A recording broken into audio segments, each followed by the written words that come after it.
Hello, everyone, and thanks for tuning in to our March 2023 Market and Strategy Update. I'm Chad Smith, one of the managing partners at Reveille Wealth Management, and I'm joined by my colleague, Stephen Weitzel. Together, we lead the investment committee here at Reveille. On behalf of the firm and all of our financial advisors, we would like to welcome you to this month's update. Today, we're going to share our latest market perspectives and how our rules-based investment discipline is informing the current positioning and our model strategies. Our discipline is often the most important tool for helping you achieve your financial goals, but it is a means to an end. All we discuss should be viewed within the context of your financial plan.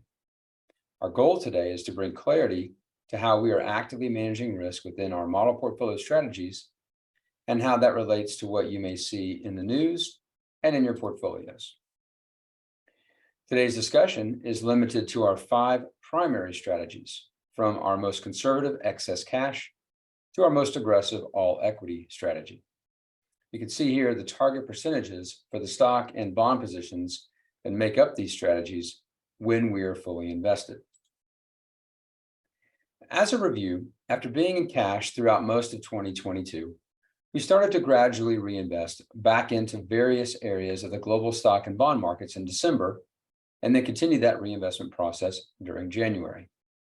Our scaling back into the markets has been driven by early signs from our rules-based investment discipline of newly emerging uptrends, followed by further confirmation of a continuation of those uptrends, especially in certain value areas of the US equity market and across many parts of the international equity market. Thus far in 2023, the markets overall have been choppy, with an upward bias, driven by mixed signals surrounding inflation, economic contraction, and the direction of interest rates. March started off in a fairly constructive manner, but was met with an acute and swift banking crisis that culminated in 3 US bank failures and a forced buyout of Credit Suisse by UBS. While many of the factors that contributed to these bank failures are related to poor risk management in these specific situations, the origin of the problem relates back to the rapid increase in interest rates over the past year, driven by the Federal Reserve's inflation-fighting policies.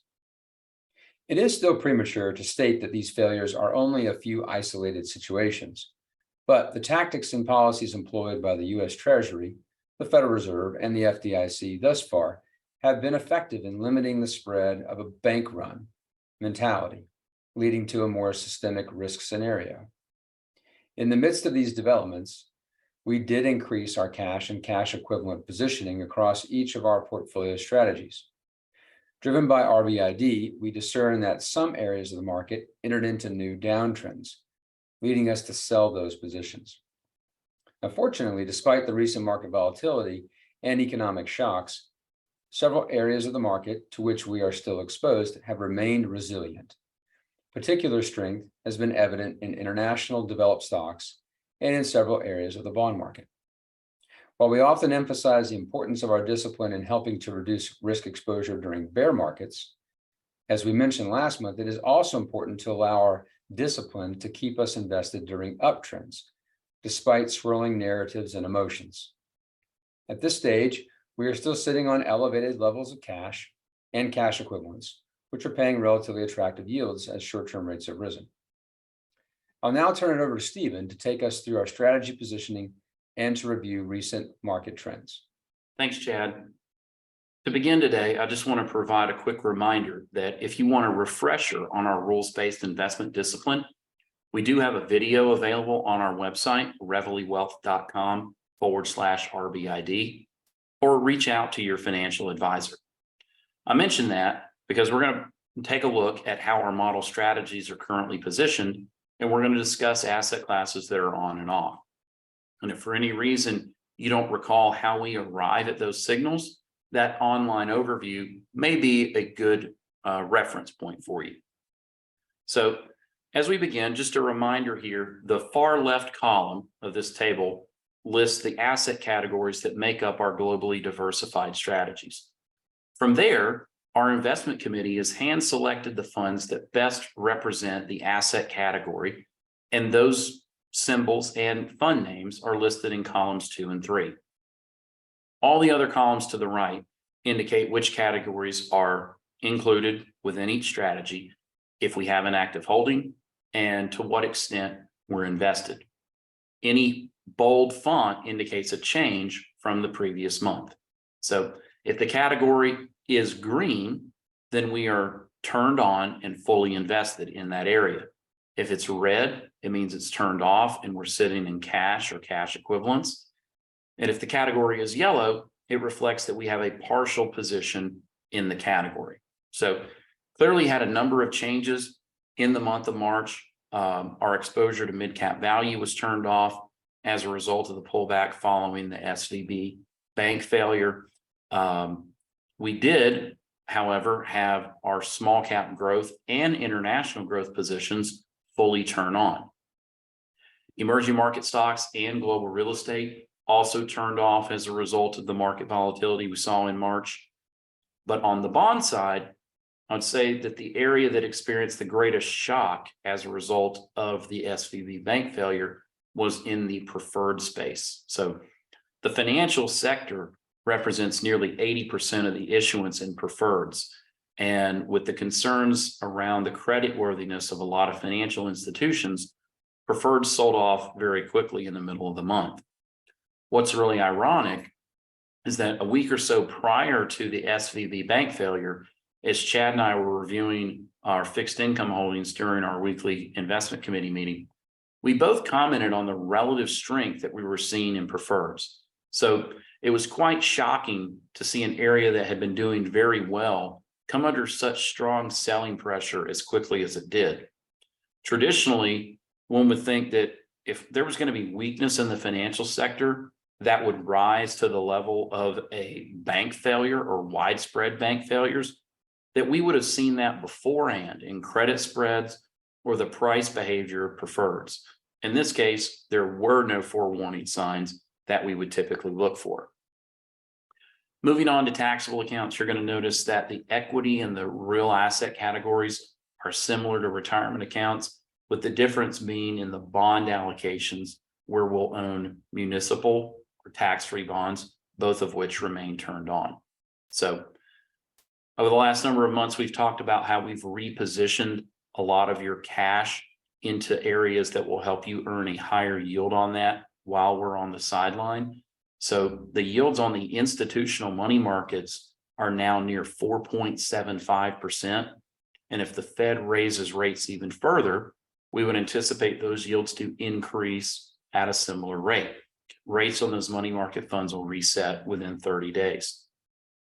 The short-term government income fund, EILDX, has an annualized yield of almost 6%.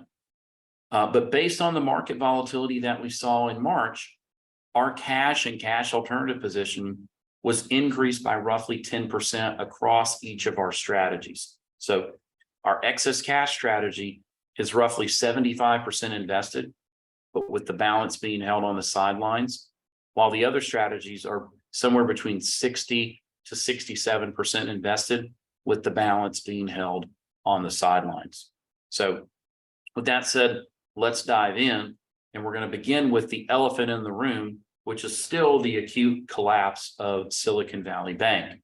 So Chad and I covered a lot of this in the special update that we sent out in mid-March, but I'm going to go over the key details. So you may or may not know that when you place your money in a bank as a depositor, that your money doesn't just stay at the bank.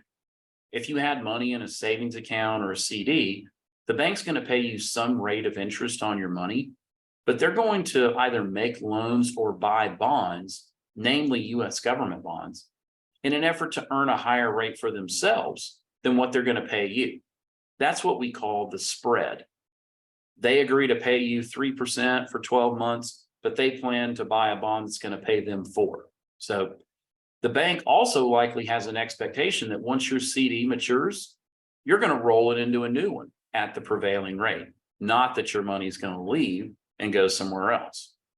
Well, SVB, first and foremost, they had lots of clients that were startup companies that didn't make any money. So whatever money their clients had in their accounts, they were burning through it. Second, the bank had way underpriced their deposits, meaning that they were paying much lower rates of interest than other banks or alternatives, like the institutional money markets that we use within our strategies. Many of their clients had large sums of money on deposit. Over 90% of their deposits were above the $250,000 FDIC limit. And those individuals or institutions, they'd started looking for higher yielding alternatives, pulling their funds from the bank. Well, the bank management recognized that there was enough money that was leaving that they're going to be forced to raise cash to meet those redemption requests. If you've been with us for a while, you might recall late last summer, we mentioned how LDI, or liability driven investment strategies, largely used in the pension world, were on the brink of failure due to massive losses that they had incurred in the bond market. Well, these recent bank failures are very similar. And when the SVB management team contemplated selling their bond holdings, they were recognized with the fact that they would have to take billions of dollars worth of losses on those holdings, which would essentially wipe out the bank's equity. So they quickly and tried to quietly try to raise money from outside investors. But that's where it went downhill, essentially overnight. News that the bank might be in trouble spread very quickly, and everybody wanted out. But unlike the bank runs from the 1930s, where people were lined up around the block for days at a time to withdraw their money, billions of dollars now can be transferred seamlessly just using a smartphone. So the Friday when the FDIC took SVB into receivership, that morning, the bank had over $100 billion in transfer requests for deposits to leave the bank. So as a Band-Aid, the regulators decided it was in the best interest of the banking system to fully guarantee all the deposits within SVB, including the amounts above that stated $250,000 limit. So who's to blame for all this? Well, we could point fingers in a lot of directions, starting with the management team at Silicon Valley Bank. First of all, you got to know your customer. They should have known, first and foremost, that the nature of their customers being startup companies is going to translate to the fact that their deposits are not going to be here for a sustained period of time. Second, they prioritized profitability over risk controls. They could have paid higher rates of interest on deposits to make them stickier, but they didn't want to do that at the expense of the bottom line. They also purchased a lot of long-term US government bonds over the last several years, trying to capture the highest yields that they could, but they didn't hedge their bond portfolio, right? And as we've mentioned, last year, the bond market suffered its largest drawdown in history. So the bank had billions and billions of dollars in losses on those bonds. The other question is, where were the regulators? The FDIC, the Federal Reserve, they perform regular audits of these financial institutions. Why didn't they uncover the fact that SVB had zero hedges on their bond holdings? It's something that should be readily discoverable in the bank's financial statements. What about regulation? There's been plenty of talk over the last month that this wouldn't have happened if the Trump administration hadn't rolled back or relaxed Dodd-Frank. Well, that's not really true, because bank stress tests under Dodd-Frank examined what would happen to financial institutions if we had a credit crisis like we did in 2008. How would these banks perform if defaults rose to a certain level? But the regulators never considered the prospect that a bank holding US Treasury bonds could have those bonds deteriorate in value by billions of dollars and have that be the contributing factor to a bank failure. So it just goes to show that the risk in the bond market was misunderstood or ignored by people at the highest levels. So where do we go from here? Is this an isolated incident? Well, that's what the Fed, the Treasury, and the FDIC are hoping, right? They want to ring fence these failures and not have it become a systemic risk that threatens the entire banking system.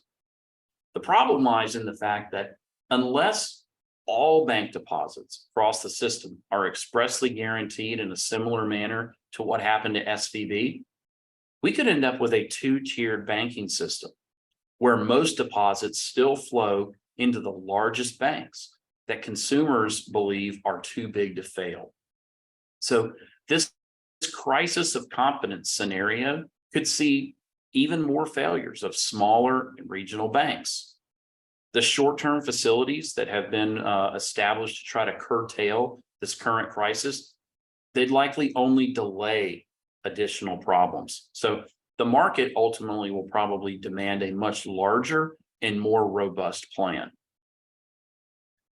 If you've been with us for a while, you've heard us talk about credit spreads on a lot of occasions, and that's because the bond market is one of the best barometers for measuring investors' perception of risk.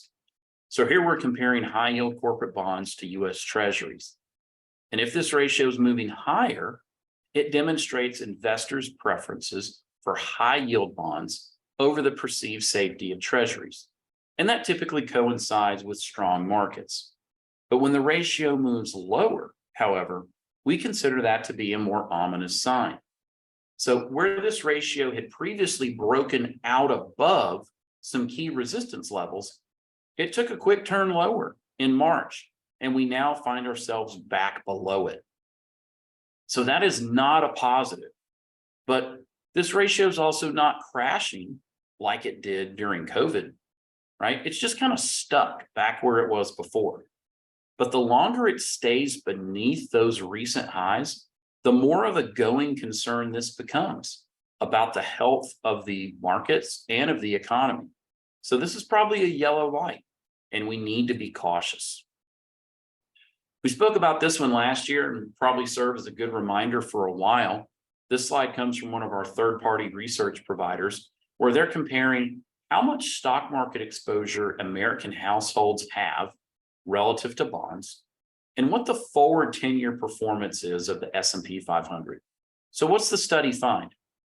Well, it shows that each time US households get overexposed to the stock market tends to do very poorly going forward. As of late 2020 or early 2021, investors were more exposed to stocks than they've ever been over the last 75 years.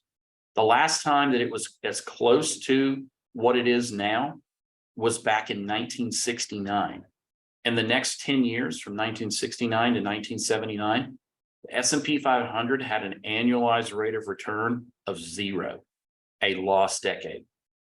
So that doesn't just suggest that the market's going to flatline for 10 years, but if this correlation holds strongly, and it's nearly 90%, what it would likely suggest is that we see similar markets to what we did during the first decade of the 2000s, booms and busts, but ultimately no progress for the buy and holders of the world. If you'll remember 2000 and 2002, dot-com bubble burst, saw 50% drawdown in the S&P, but the market gained 100% from 03 to 07 before another 50% plus decline from late 07 through March of 2009. So there were times to make money, but also times to avoid. So the record amount of US stock market exposure, it likely isn't just coming from US households alone. In behavioral finance, they often note that there is a home country bias where investors often tend to invest more of their money where they live. And for the last decade or more, that's worked out really well for US investors because our markets have outperformed the rest of the world. The Bloomberg News recently had a column where they suggested that certain regions of the world, they have the opposite of a home country bias. In the UK, British pension funds, they now only have around 5% of their assets invested in British companies, right? And that probably shouldn't be overly shocking because the FTSE 100, which is their version of the S&P, it's gained 10% over the last 23 years. Not 10% a year, 10% total over 23 years. So these pension funds, like many investors seeking performance, they've reallocated a sizable piece of their assets likely to US markets. And there are many global investors that have done the same. So the US markets have really become the world's piggy bank. And as those investors begin repatriating their funds back to their home countries, that likely keeps some persistent selling pressure on US markets and a buoy under the international markets. And we're going to see some recent examples of that in just a minute. So let's dive in and look at the US market. So a couple of months ago, as we started to get buy signals in small cap US stocks, we were looking beneath the surface to determine if there was an area within the asset class that we wanted to favor.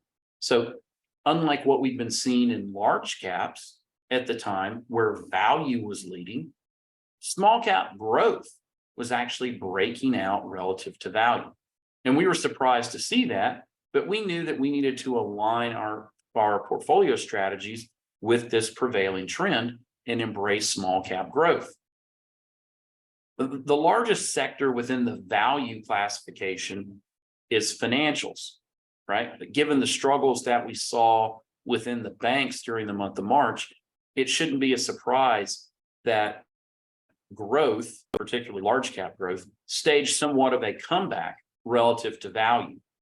The question now becomes, is this the beginning of a new trend where large cap growth stocks are going to outperform again? Well, we have to keep an open mind to that. And we can ask ourselves, are the internals that we're seeing in small caps a harbinger of what we're going to see in large cap, and that the rotation into growth is back on? Well, we're not convinced at this point that that's the position that we want to be taking. So the rally in this ratio is retesting these former dot-com highs. So there's an incredible amount of resistance here. Not to mention, from a historical perspective, growth stocks are still really expensive on a relative basis compared to value, right?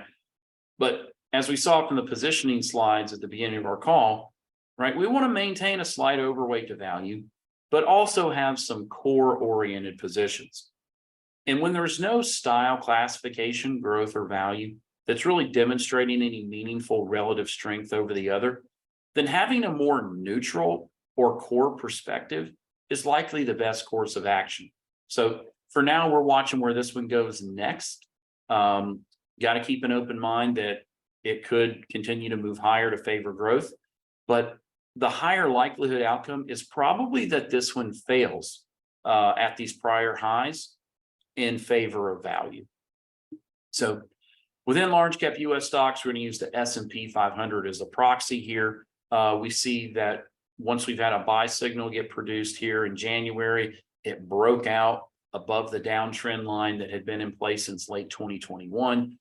This area still turned on despite the volatility we experienced in March. We came very close to getting some sell signals, but the market bounced where it had to in order to stay on. Our position in the Oakmark fund, it pulled back from the highs that it put in February and early March, and it's retesting its uptrend line. As we mentioned a couple slides ago, financials are the largest weighting within value. And so that was the largest contributing factor to this pullback, but this fund is still turned on. Our core large cap position, the Principal Equity Income Fund, we've mentioned in the last couple of calls that this one's likely to remain range bound and that some choppiness should be expected. Well, that appears to be exactly what we've experienced.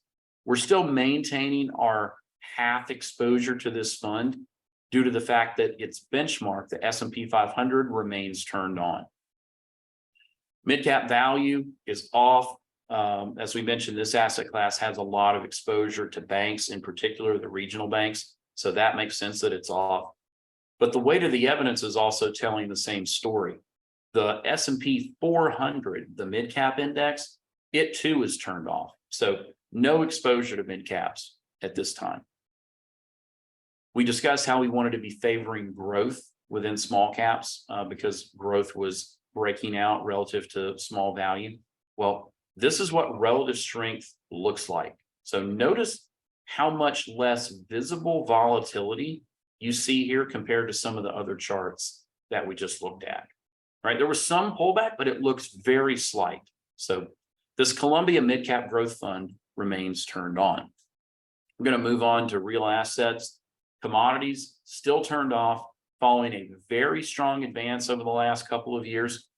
Maybe we're just in a big digestion phase of these massive gains over the last couple of years, and we go sideways for a little bit before the next leg higher, but it could turn into another material decline. Either way, not our problem. We're out of this one. For real estate, coming into March, we had about a half position on in each strategy in real estate, but the market pulled back following the SVB volatility in this area did turn off. We did recently have a conversation with a friend of ours, Larry McDonald, who is the founder of the Bear Traps Report. Larry's recently had several media appearances, notably on Fox Business with Maria Bartiromo. And in our conversation with Larry, he painted a very challenging picture for real estate, particularly commercial real estate. The biggest challenge in his mind is that a lot of these REITs have adjustable rate debt that's going to reset over the next 18 to 24 months. And those rates are going to go from 3% where they are now to, if they can find financing, somewhere between 8 to 10. So big move there, big increase. So whatever the reason may be, whatever the challenge may be, RBID prompted a sell signal here, and this position's now off. Let's move on and let's look outside the US. So in this chart, and we've had this one on for the last number of months, we're comparing US stocks to developed international stocks. And as this ratio moved higher over the last 10 to 15 years, that was a period where the US market was outperforming international stocks. But it has now reversed. And international stocks, as this ratio moves down, are outperforming the US. And this relative strength is something that we have incorporated into our positioning. Just to illustrate how we believe that money needs to be allocated to the stock market right now, if you were going to invest money into the stock market now, we believe that half of it needs to be invested overseas. Only 35% should be invested in US markets, and 15% would need to be allocated to real assets. That's your real estate and commodities when they're turned on. As far as our actual holdings in foreign stocks are concerned, let's begin with our large cap core position, the Federated International Leaders Fund, turned on in late 22. Notice how this fund has held up over the last month compared to some of the other categories that we've examined already. While most of these US positions, especially the large or mid-cap positions, they've pulled back or maybe pulled back and retested uptrends. This fund and this category seems to have just kind of trended sideways. Again, that's evidence of relative strength. International growth, the PGIM Jennison International Opportunities Fund, is turned on. Notice the relative strength in this one. We discussed this with small cap growth, and we just saw it with our first international fund, where it's virtually unchanged over the month of March. And now we got this one. You know, I was told there was a banking crisis, but apparently not in large cap international growth. Multi-month highs in price for PWJZX. So you cannot say that about many funds right now. Small cap international remains turned on, full position in this one despite a slight pullback. Last of the foreign stock category, emerging markets. We began March with only about a half position, but it did turn off following that mid-month volatility. Lastly, we're going to look at bonds. This is our market-based measure of inflation, where we're comparing Treasury inflation protected securities to nominal treasuries. The key takeaways here are largely what we've discussed for the last 6 to 8 months. First of all, that inflationary pressures peaked in early 22, right around when the Fed began raising rates for the first time. Remember, they didn't start raising rates until March of last year. And second, while inflation has been coming down, it seems to be settling in at higher levels than what we've experienced in recent years. In our conversation with Larry McDonald, he told us that his expectation is that over the coming quarters, that the Federal Reserve is going to be forced to abandon this 2% inflation target that they have. And they're going to have to be willing to accept 3 to 4% in order to stabilize the banking system. So looking at our bond positions, investment grade munis, we see that this area is still turned on. High yield munis still fully turned on, pulled back in February, came very close to turning off, but the rally that we had in March sufficiently restored the category to validate a full position. Multi-sector bonds, we have a full position here. The weight of the evidence has helped us to maintain exposure during these pullbacks, and the rally in March has restored the category. High yield bonds has also turned back on. One of the additional positives emanating from the fact that high yield is holding up is that it is historically highly correlated, positively correlated with the stock market. So if high yield is hanging in there, shouldn't that be a positive for stocks, right? That would be nice. We'll see where this one goes. Still on here. Global bonds have a full position. This category, like some of the international stocks that we saw earlier, seems to be demonstrating relative strength compared to some of the US bonds. So this one remains in a fairly clean setup in what's been a pretty messy market.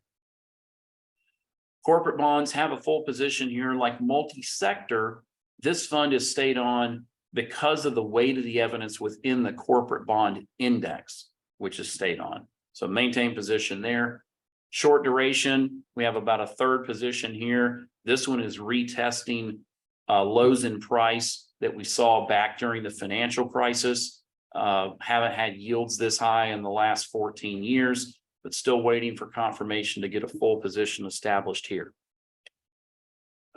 Lastly, with preferreds, we talked about this one earlier. They look so strong coming into the early part of March and turned off with the collapse in the banking sector.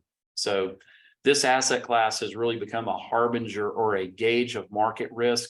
So if preferreds continue to deteriorate, that's likely going to coincide with further downside risk, not just to the financials or to the preferreds, but probably to the broader market. So we're not going to have bull markets without participation from the financial sector. So if we want to see the markets broadly do well going forward, in the very least, we need to see this area, preferreds, stop going down. So I'm now going to hand it over to Chad for a brief recap, and then I'll leave us with some final thoughts. Thanks, Stephen. As always, we emphasize the importance of our rules-based investment discipline and our process of actively aligning with prevailing market trends.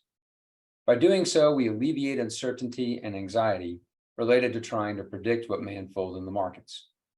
This also helps us and our clients avoid being emotional or influenced by a particular narrative related to someone's prediction about the future. In contrast, we focus on what is actually happening in the market and following our process. We have been here before, and in our experience, the most important thing is to stay in cadence with the strategies. After being in cash throughout most of 2022, RBID has led us to begin reinvesting back into various areas of the global stock and bond markets in December and January. This transition from downtrend to newly emerging uptrends in many asset classes took a pause during February and March, with volatility being driven by a combination of factors, including a swift failure of a few financial institutions in March. As a result, prevailing investor sentiment remains quite negative. Despite these developments, though, the recent acute banking crisis appears isolated to a few poorly managed banks, and the recent volatility in the market has been confined to a few specific areas of the market. One positive development associated with the recent banking sector turmoil is a pullback in interest rates, providing support to the bond market. So far, since we have started to turn various asset classes back on, starting back in December, we have been overweighted to international developed markets, which have been exhibiting relative stability and relative strength during this time. We do continue to hold elevated levels of cash and cash equivalents, and will continue to proactively align client portfolios with prevailing market trends driven by RBID. Stephen, final comments? Thanks, Chad. And a special word of thanks to all of our clients. At Reveille, we're quickly approaching a significant milestone of $1 billion in assets under management. And on behalf of all of us here at Reveille, I'd like to say how grateful and humbled we are by the continued trust and confidence that you've placed in us. Our story continues to grow largely because many of you have introduced your friends and your family to Reveille. So we hope that you too will celebrate with us as we launch our Billion Thanks campaign, right? We've just recently eclipsed the $950 million mark in assets under management. And we look forward to sharing with you in future calls as we surpass this monumental $1 billion milestone. Thank you again. And thank you so much for joining us here in the call today. We hope it's been helpful for you. If you have any additional questions or questions about your own account, feel free to reach out to your financial advisor or send us an email to info@reveillewealth.com. Thanks so much, and we'll see you next month.